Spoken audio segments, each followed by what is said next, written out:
That was unforgiving. Oh my God, stop. That was Unforgiven by Ruby Friedman Orchestra on the Listen Local Radio. I am so excited, you guys, to share with you that I have on my show today the fabulous, talented, beautiful Ruby Friedman and Clovis. Welcome, you guys. Hey. So yeah, Ruby and I met back in 2010 when I was hosting the Homegrown Hour, and I used to play your songs on the terrestrial radio, the legitimate radio. And so thank you for revisiting me all these years later on my little show. I so appreciate it, and have appreciated being friends with you all that time, and keeping up with what's going on in your life on the Facebooks and stuff. So the fact that you're sharing some songs and your time with me today means a whole lot. So thank you so much. Thank you. So tell me about Unforgiven. I just watched that video today. Oh my God, amazing. Tell me everything about Cool. That song, it's spelled UN4GVN. Like there's no vowels in it except for the U. Yeah. Great license plate. I don't know why we did that at the time. I can't remember, but I wrote that with actually somebody who just called me that I couldn't pick up because I was trying to find my makeup so I could do this. Yeah, I wrote that about a relationship that had ended. It was the first song I wrote after a relationship ended. Okay. And that video is amazing. Who produced it? Thank you. What's the story with that? Actually, this hip hop artist named Aldae, Aldae. He's a multimedia artist, and he filmed it for us, and it's shot in Los Angeles in a home of my friends, and then there's also footage at Bordner's in Los Angeles.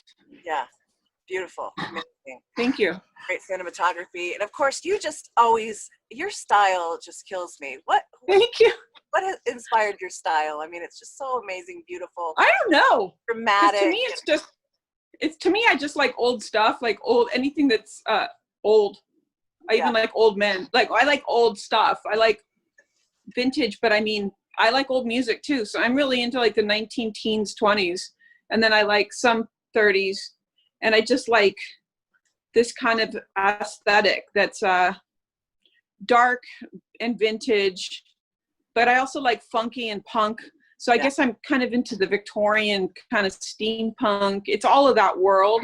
Yeah. Even the way my place is decorated is very much like an extension. Like there's some modern pieces, but you know, I've got like a 19-teens gigantic. Don't do it, Clovis. Stop. Persian rug. You know, and just I've got this amazing red velvet. Just everything's like, hey, got attitude. Yeah. No, visually you're on point. But your voice is something from Thank you. The world.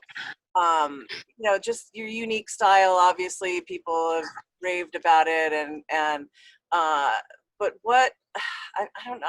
That's who inspired you. Who did you listen to when you grew up? I hate that question, but I have to know. I know. Well, yeah, because what happened really was I was put on a detour by a boyfriend that I had when I was 13. Okay. Who was into all this cool stuff. But before I was 13, my mom's a singer, and I took opera lessons, classical training. My mom's was in show business, and then married my father, and then said goodbye. I think I'll just take the security. Yeah. You know, she just stayed with him and didn't do her career. They were living in New York, but then they eventually moved to California. So I'm the last of 5, and I got some good stuff through my brothers. They were really into heavy metal and hard rock. Yep. So I got some, because I'm the youngest of 5. So my older brothers listened to cool shit. Yeah. But it really wasn't until, meanwhile I'm taking classical training. It really wasn't until I was like 13 I met this guy that wanted to start a band with a girl singer. Cool. And he liked blues and country. So he loved my voice. He just wanted me to be able to write songs. And he said, it's not a big deal. You can do it. So it really wasn't, it's funny. If somebody tells you something's not hard and they believe in you, then you're kind of like, that was easy. We started writing songs. Nice. Amazing. So I just kind of started he indoctrinated me with Otis Redding, Patsy Cline, all this cool shit from the 1920s and 30s. And so I was into like psychobilly and rockabilly and rock and roll. And just anything he liked, I was kind of that. And then I started dressing that way. So it just kind of stuck.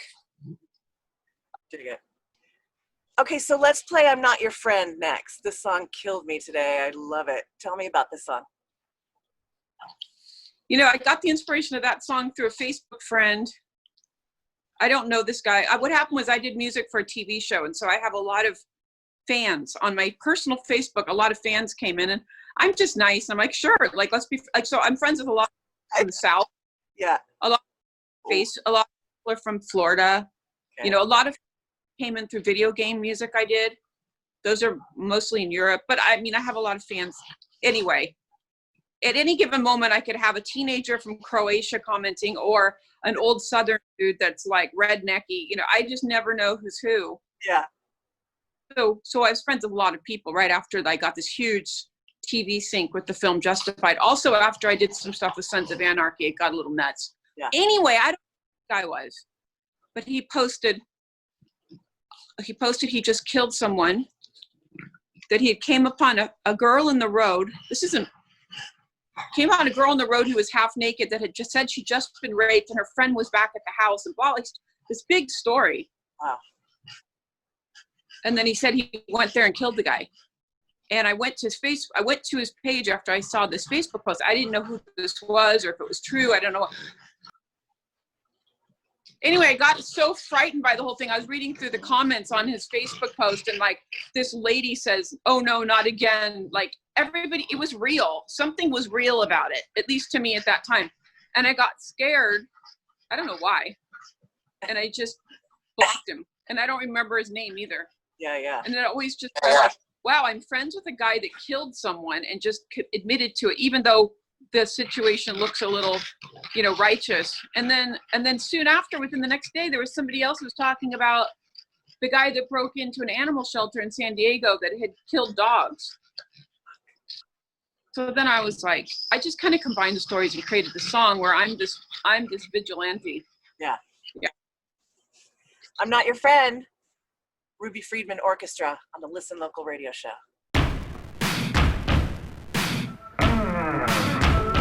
I'm not your friend. I killed a man. If it damn well please me, I'll do it again. Whoa, whoa, no diamond ring, no blood money. Righteous deeds, I do them for free.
I'm Not Your Friend by Ruby Friedman Orchestra. Cathryn Beeks here at the Listen Local show. So proud and honored to have with us today Ruby Friedman from her home in Portland. You're in Portland. Yeah. Wowee. Can you give us a little insight of what's going on in your little hood? Yeah, everybody wants to know, how are you? Are you okay? Okay, so there is a little tiny civil war. No, I'm kidding. It's a little war that the federal government brought to Portland because Portland has been protesting for like 61 days now, maybe 62. I'm not sure. It's 61 or 62. But the Black Lives Matter protest downtown has been going on for 61, 62 days. And about 2 weeks ago, the feds came in because they want to suppress it. And they put up a fence. Stop it. Put up a fence, and the fence has caused problems. They've actually been fined by the city because of this fence. So they're actually getting fined $500 every 15 minutes because they won't take down this fence. So anyway, it's a whole thing because I think Portlanders really resent being told, having their First Amendment suppressed or at least threatened. So anyway, so now the protests are huge. Before they were like 200 people. Now there's thousands of people. And on the weekends, it's even more like a destination for, I would say, tourists even, because Saturday, and I don't live far from there, so I can walk down there and check it out. Like during the day, nobody's there, but come around, like right now, people are probably starting to show up in a big way. Like, okay, when I say no one's there, I mean, during the day now, there are about 300 people hanging out, but they're not up against the fence with signs or chanting. They're just hanging out at the park, barbecuing, and they're barbecuing, playing music. There's T-shirts for sale. There's free food. There's this company called, it's not even a company. It was one dude's idea is to create food, bring it down there, make a lot of food for people and support them, like kind of be like an auxiliary troop to the Black Lives Matter protesters. So this guy, it was called Riot Ribs as a joke. And then it got kind of like serious. So now they've changed it to Revolution Ribs. Free food 24/7. Wow. Okay. Wow. So there are people down, and because they had to shut down their donations because they've gotten so many. They're in the hundreds of thousands of dollars because people from all around the country and the world have been donating to this guy. Nice. So I guess what I'm trying to say is there's a park across from the building that people don't see on the news.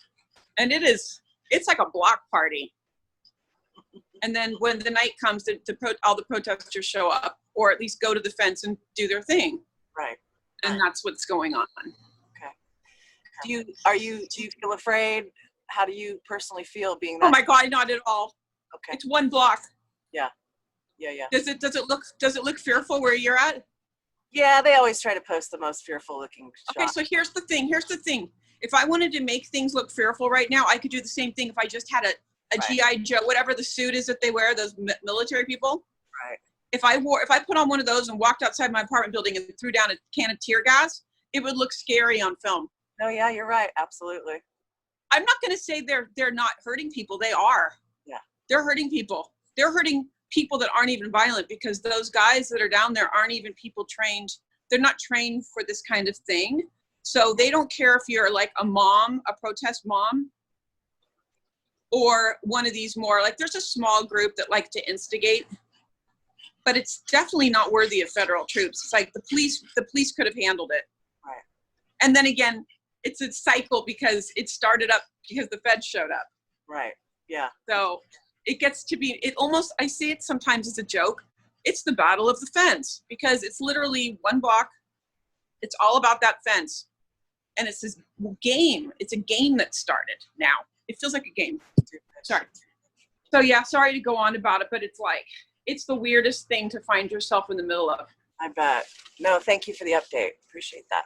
I know that you're also a pretty hardcore animal rights activist, animal liberation. I am an animal rights activist first because I think I've given up on humans. No, I'm kidding. Believe me. I'm an animal rights. I believe that animals are equal to humans. I'm involved with direct action, and which is kind of a form of animal liberation front. I'm involved with, Yeah. Cool. I don't think I've done anything overtly illegal, but I probably would if I didn't have my dog, you know, because I have to show up for him since he's like special needs. I didn't realize he was special needs. I just thought he was. He's special needs. He's a French bulldog, and he went blind at 2 because we don't really know why he went blind at 2, but he went blind. Now, some of his vision came back, so he didn't stay blind. He was blind for 3 weeks. Okay. Oh, Clovis. Maybe just stress. Yeah, exactly. They called it idiopathic optic neuritis, and it happened right after the breakup with the ex-boyfriend, the one I wrote that song about. Wow. He just stopped moving, and he had no vision. Like, the message it was an optic nerve thing. The optic nerve inflamed, and we had all the tests done, and they never had a diagnosis other than idiopathic optic neuritis, which is an inflammation on the optic nerve. And it's very, very rare. Wow. Well, I'm glad he's seeing better these days. Yeah, he has a good life. Yeah. In Portland. He loves it here because it's now it's hot today and it'll be hot tomorrow, but it's mostly really chill here. Yeah. Nice. And it's very dog friendly, and yeah, he has a good life. Good.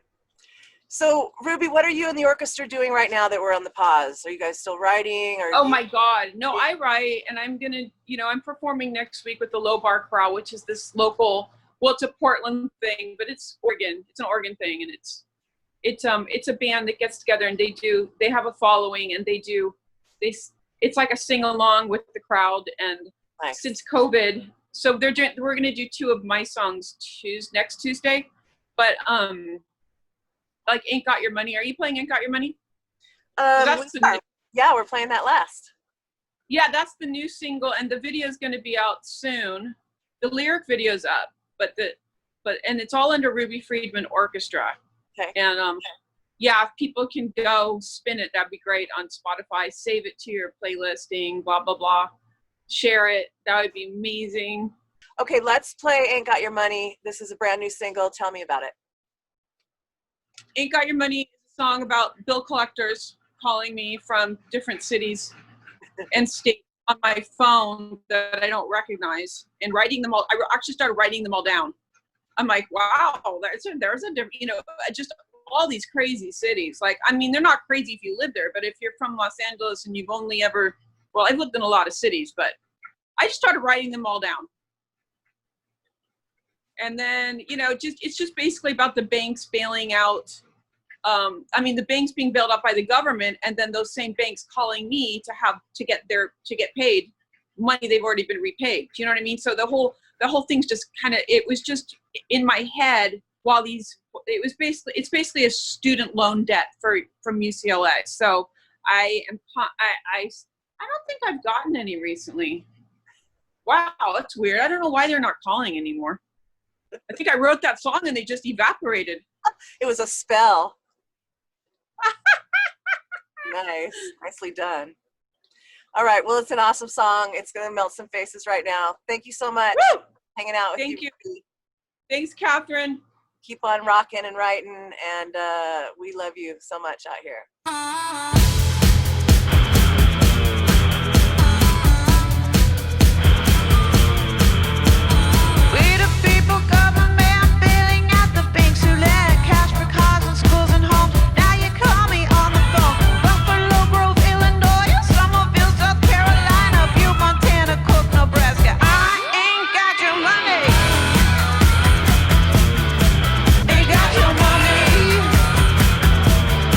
Ain't got your money.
Carolina, Butte, Montana, Cook, Nebraska. I ain't got your money. Ain't got your money. Ain't got your money. Ain't got your money. Ain't got your money. Ain't got your money. Ain't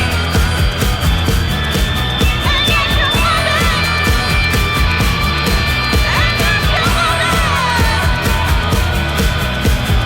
Buffalo Grove, Illinois, Somerville, South Carolina, Butte, Montana, Cook, Nebraska, Wilmington, Delaware, Fort Smith, Arkansas, Valdosta, Georgia, Harlan, Kentucky.